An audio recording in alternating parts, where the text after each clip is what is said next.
Dun dun da dun dun da dun dun da dun dun da dun dun da. Clément, Alma, bonjour. Vous êtes les architectes à l'origine de ce mur d'escalade dans le pavillon de l'Arsenal.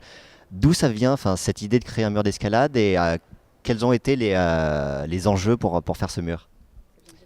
Alors oui, déjà c'est une commande du pavillon de l'Arsenal qui nous a demandé en partenariat avec la Fédération d'escalade de faire ce mur d'escalade. Donc projet qu'on a conçu ensemble et dans l'idée justement de mettre du sport dans un musée. C'était la première intention principale. Qui était aussi un des objectifs de la ville de Paris. Et le pavillon y a répondu de façon géniale avec cette idée de faire un mur. Et c'est vrai que faire un mur dans le pavillon de l'Arsenal, ce qui est assez incroyable, c'est que en fait, le sport, ça pousse un peu les limites, l'architecture aussi. Et du coup, là, on a un peu finalement cette métaphore au travers de ce mur ici. C'est-à-dire qu'il n'y a pas de frontières, il n'y a pas de règles. Voilà, on peut, n'importe quel lieu peut accueillir en fait finalement un usage.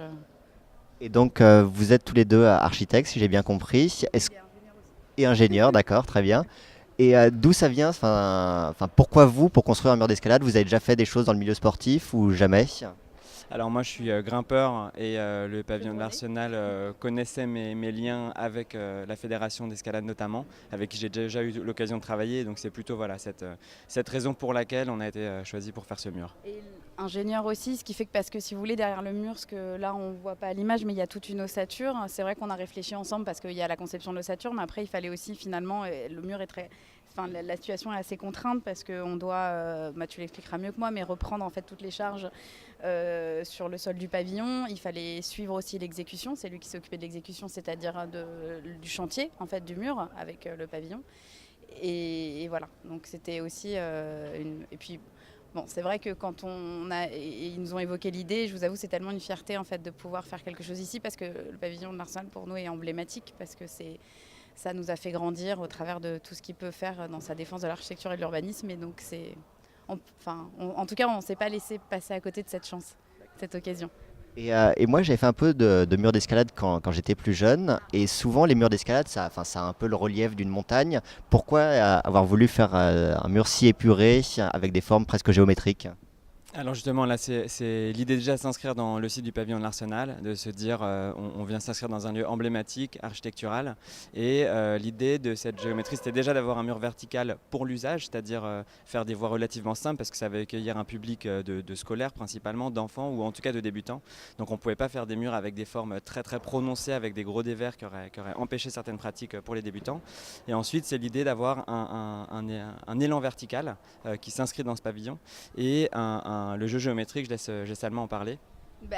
Non, mais l'élan vertical, c'est aussi un jeu géométrique avec ces losanges qui tirent vers le haut. Donc il y a un peu cette image justement que finalement, c'est un peu toute la pratique de l'escalade, c'est d'aller vers le haut. En fait, c'est l'ascension. Et il y a aussi en fait l'idée des pans et cette géométrie. Alors la simplicité, elle était liée aussi à la fabrication et la mise en œuvre parce qu'il fallait qu'on monte assez rapidement, il fallait que ce soit fabriqué assez rapidement. Et donc il fallait trouver une géométrie simple qui permette finalement une fabrication aussi simple et une mise en œuvre sur place. Efficace. Et donc pour ça, le losange a une géométrie qui est parfaite et aussi la façon dont on l'a dessiné et conçu, on voulait conférer un rythme et un système de séquence parce que finalement qu'à la fois pour ceux qui regardent, visuellement, il y a quelque chose quand on le regarde et quand on le pratique aussi, ça crée une séquence quand vous montez le mur et vous le verrez tout à l'heure, en le montant. Vous allez voir qu'il y a ce rythme et cette séquence-là, ce qui aussi un peu faisait référence à l'escalade. Voilà. D'accord, top. Et de manière plus générale, qu'est-ce que vous pensez de la candidature de Paris au JO? Enfin, est-ce que vous êtes motivé pour ça et est-ce que vous serez dans les tribunes pour les JO? On trouve ça génial. On trouve ça génial que ce soit rien que déjà en tant que citoyen et on trouve ça génial aussi en tant qu'architecte, en tant que praticien, voilà, de tout ce qui touche au sport. Et bien sûr, et on soutiendra toujours Paris. En tant que dynamique pour la métropole aussi, ça va générer énormément de choses. Et pour l'escalade, c'est super. L'escalade des sports olympiques à partir de 2020 à Tokyo. Et on espère que ce sera prolongé en 2024, on espère à Paris. Et sachant que la France est un grand pays d'escalade, donc c'est en plus pour cette raison-là, c'est génial.